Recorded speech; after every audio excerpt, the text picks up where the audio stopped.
Hello les braves, j'espère que vous allez bien. Alors j'avais l'impression que mes vidéos étaient très longues, c'était même plus qu'une impression. Donc j'ai décidé de les raccourcir et vous allez donc avoir une seconde vidéo dans une même semaine, ce qui est rare chez moi. C'est surtout que j'ai fait tellement de choses que je me suis dit qu'à un moment donné il fallait en faire une vidéo. Donc aujourd'hui une vidéo sur l'isolation de terre-paille, moi que j'appelle l'enduit terre-paille, tout simplement parce que moi j'ai des murs, que vous voyez là, des murs qui sont très épais, qui font minimum 60 cm, je sais plus, je les ai plus mesurés, mais 60 cm au moins. Donc en fait pour moi l'isolation de terre-paille c'est plus une correction thermique qu'une isolation en tant que telle. Donc on va faire ça et je vous explique pourquoi en fait je fais ça alors qu'à posteriori, alors que j'ai déjà toute ma maison qui est en isolation de terre-paille et je vous l'explique dans la vidéo. Et donc voilà, je fais cette vidéo surtout sur cet enduit terre-paille, cette isolation de terre-paille. Et ensuite, je referai une autre vidéo concernant l'enduit chaud, terre chaud ou chaud sable. J'ai pas encore choisi, on va voir. Donc voilà, je vous laisse avec cette vidéo et je vous retrouve juste après.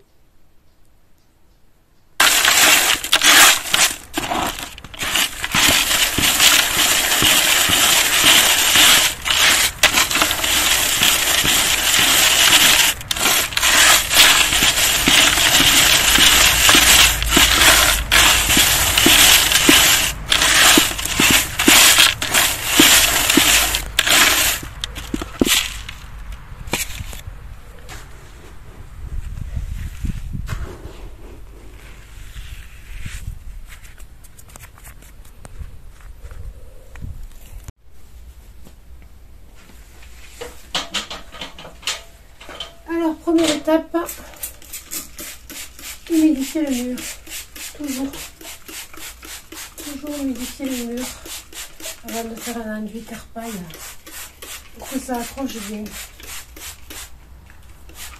Donc, juste de l'eau, ça suffit amplement. Et bien l'humidifier.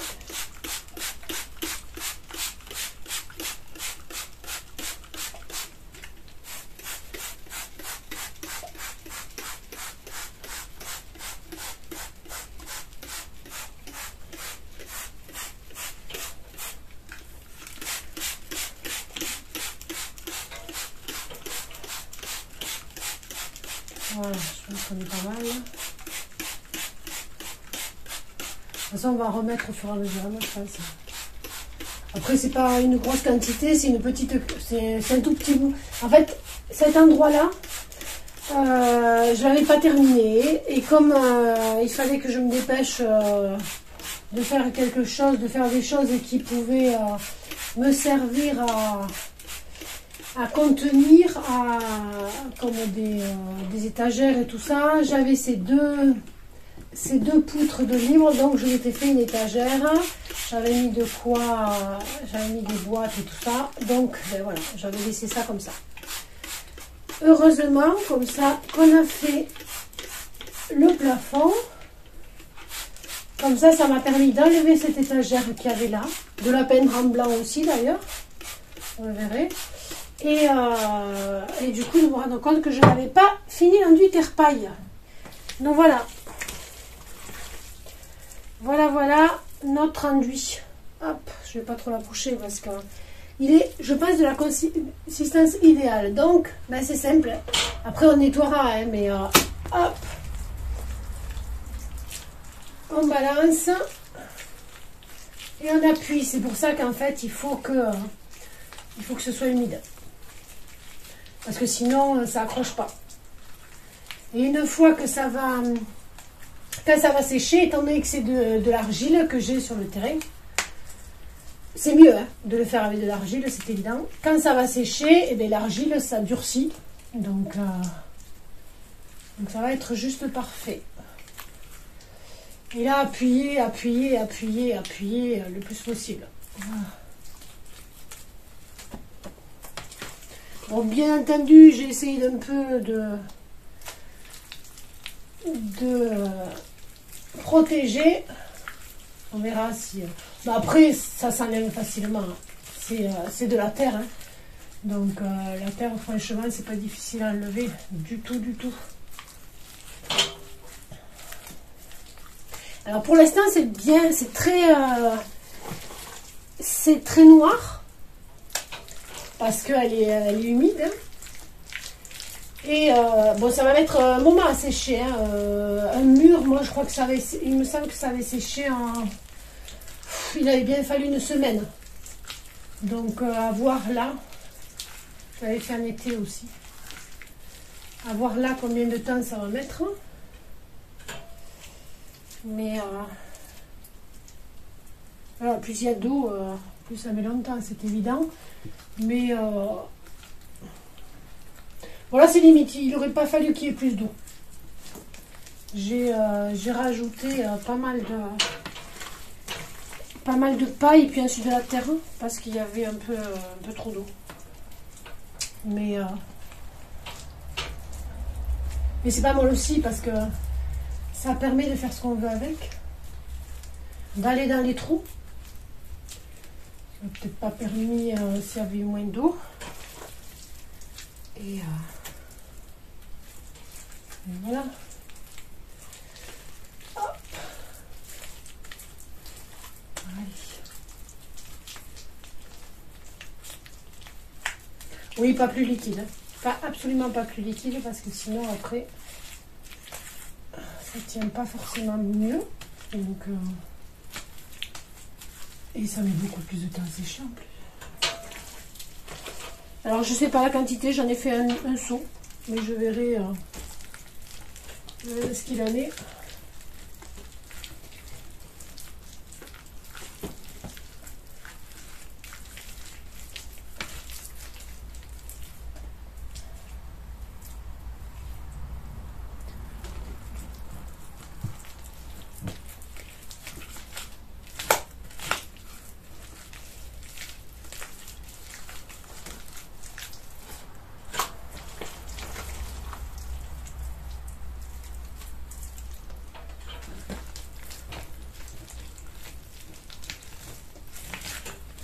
Et puis après tout ça, on nettoiera. Pas qu'il y en ait sur la peinture du plafond et tout ça.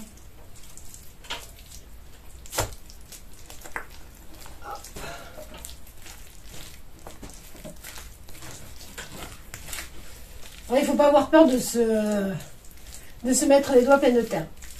C'est tout.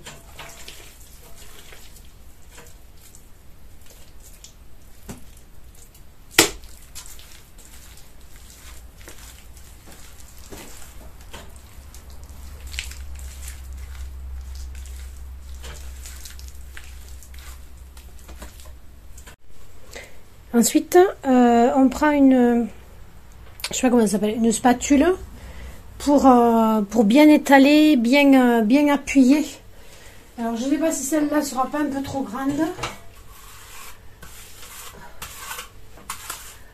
Si elle est trop grande à certains endroits, je passerai avec l'autre. Bon, je pense qu'il n'y a pas assez d'isolation. Mais bon,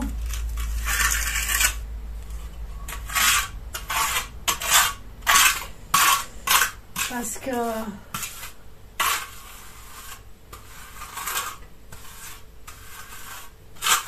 voilà. Et ensuite je passerai un enduit à la chaux.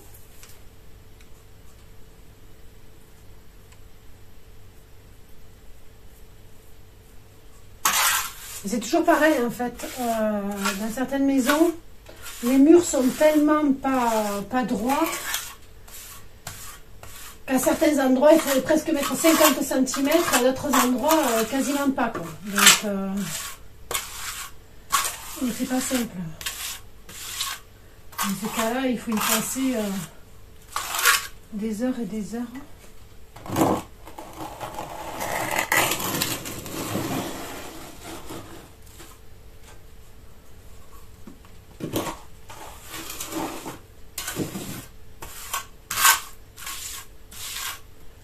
On est pas mal, hein, là. On est pas mal, surtout qu'après, je vais mettre l'enduit et je le ferai beaucoup mieux, je le lisserai beaucoup mieux que ce que je n'ai fait pour les murs. Celui-là, enfin là, le coup de taloche, là, ça sert surtout à unifier et à aplanir.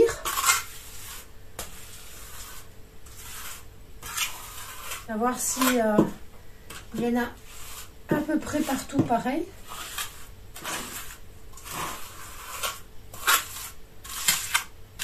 Voilà, là on est pas mal franchement.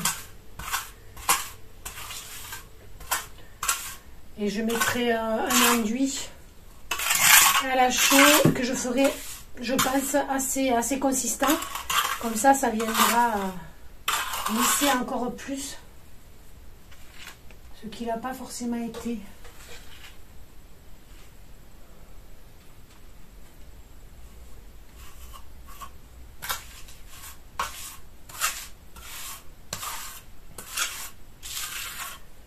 Voilà. Je pense qu'on est pas mal là. On est vraiment pas mal. On est vraiment pas mal.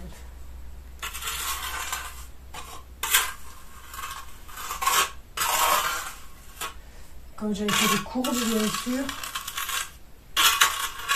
c'est un peu plus délicat.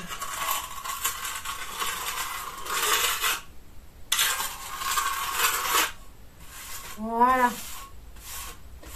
Et là, on va laisser sécher. Et puis, on va nettoyer un petit peu le pourtour parce qu'on en a foutu partout. N'est-ce pas? Voilà, j'ai nettoyé le plus gros parce qu'il y en avait là, il y en a encore. Il y en avait aussi là qui était tombé. Il y en a là, je laisse sécher là parce que comme ça partira comme de la terre sèche quoi. Et là, j'ai nettoyé vraiment le plus gros en fait parce que si je nettoie alors que ça c'est très mouillé, c'est très humide, ça me le fait enlever. Donc avec la grosse éponge, ça le fait pas. Donc j'attends que ça sèche et après je ferai vraiment le contour et je nettoierai bien les poutres et tout. Voilà, et ensuite enduit, mais pas aujourd'hui, ni demain, ni sûrement après-demain. Il faut que ça sèche d'abord.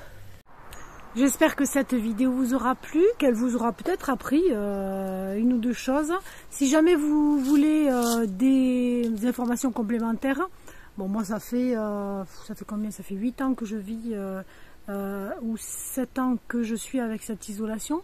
Donc je peux vous dire du pour et du contre. Donc voilà, il y a des choses que je vais changer, il y a des choses que je vais laisser. Et donc si vous avez envie d'en savoir plus, n'hésitez pas à me poser des questions déjà dans les commentaires et je répondrai peut-être par une prochaine vidéo. S'il y a beaucoup de questions, en fait, je répondrai par une prochaine vidéo. Sinon, je répondrai succinctement dans les commentaires parce que le but, c'est pas non plus de faire un plâtrage de commentaires. Donc, n'hésitez pas de vous emparer en fait de la section commentaires et de poser des questions que vous voudriez, enfin, des choses que vous voudriez connaître.